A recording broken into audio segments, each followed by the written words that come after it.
Welcome to episode 6 of our High Street Histories, our guided walk around Lowestoft's historic High Street. I'm Dean Parkin. I'm Ivan Bunn.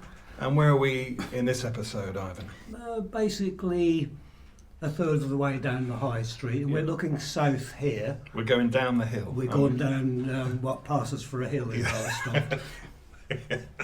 And this photograph here is quite an interesting one. It predates 1888. We know that because if you look in the centre of the picture in the middle distance, the pub there was rebuilt in 1888 and in a different style. Okay. So this is the original Blue Anchor stores. This is a very early photograph, isn't it? I wouldn't be at all surprised. This isn't from the mid to late 1870s. Wow. And again, you can see a mixture of, on the right-hand side there, numbers 134 to 140. You can see a mixture of different types of architecture.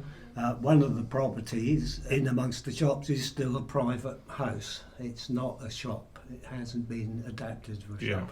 I mean, what's interesting about this view, it's quite familiar, isn't it? We've looked at other views of the High Street where the buildings aren't there today. Yeah. And though it's the same building line, isn't it? You sort of think, I know this view because it's very similar today, isn't it? Yeah.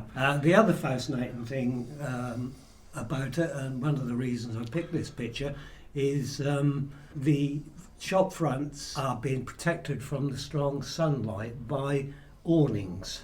Now these awnings were actually large roller blinds that were rolled up and stored in the fascia above the shop window. Yeah, we'll put an arrow there. Yeah, yep. Then they could be pulled forward when the sun was strong. You can see here, this picture is, I would imagine, is taken quite early in the morning on a very sunny day. Yeah. East is to our left, so the sun is still basically in the east and quite low. But also, what's quite handy if you've got an awning outside is if it rains, people will go under the awning. Yes. And they've got to look in your shop window. Yeah. So at the end of each day, that they would wind them in and out, wouldn't they? Oh yes, they could be wound in.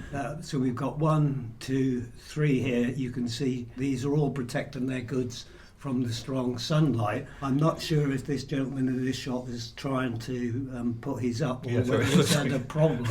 He does look like it's collapsing, doesn't it? It does look. So if we move on, we were looking at number 134 to 140. Okay. This is numbers 141 and 142. Okay, so it's to the right of Mr. Ling's then, is it? Further up, yeah. And again, this is a wonderful shop. It's Morning and Cullum, plumbers and decorators.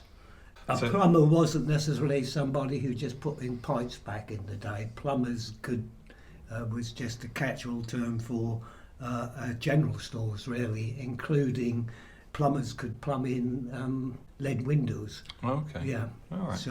So you've got a magnificent window display there. Are they gas lamps? Are they lamps? Yeah, gas and paraffin lamps. Because there'd be no electricity, would there? There's no electricity at this time. No. Mr. Cullum, being a plumber, and plumbers would install gas lights, he's advertising his wares in these 3 very, very large gas lanterns. Yeah. Over the shop front. It's 4, isn't it? Sorry, 4, yes. So in dark winter's afternoons, he'd go out and light the gas lamps, which would be quite bright and powerful, shedding a lovely warm light. Yeah. Gas light tends to be a nice warm light, a bit noisy, a bit hissy. Yeah. So we move on today. We know these are numbers 141 and 142 because they're actually helpfully marked there. But if we look at these columns on the left and right, if you want to use the correct term, are called pilasters.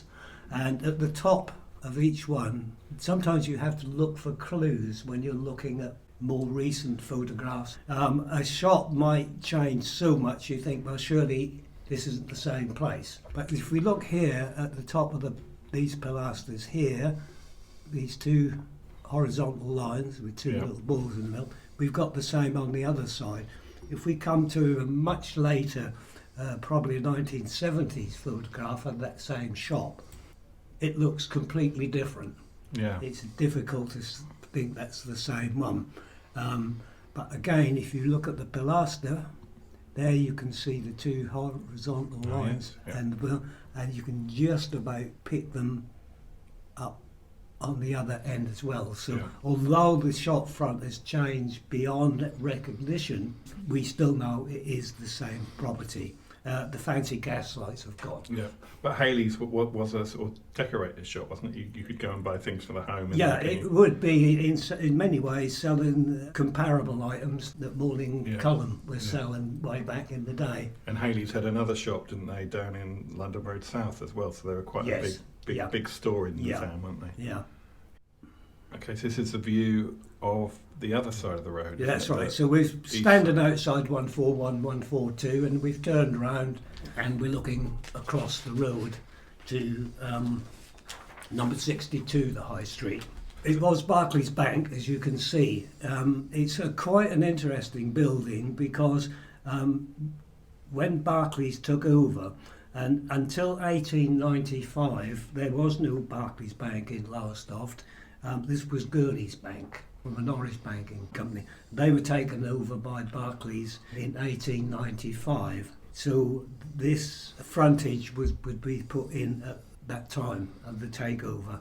This area here, which is an enclosed yard, was in fact the site of a very small shop, stroke property, number 61, the High Street. That's now been incorporated, as we see, or was incorporated into the bank. It's a listed building, and according to the listing, the building dates from the 18th century and was refronted in the late 19th century, again when Gurney's Bank was taken over by Barclays Bank. So what date is this photograph then? So this might be actually as late as the 1950s. If you look at the windows of the bank, you can see that down the years after this photograph was taken, they were changed. So if we go there today, you can see no awnings. No awnings, yeah. No. And the windows, the configuration at the front has changed quite a lot. The bank has long since closed, and it's now a private residence. Yeah. Although everything has changed, nothing is really different.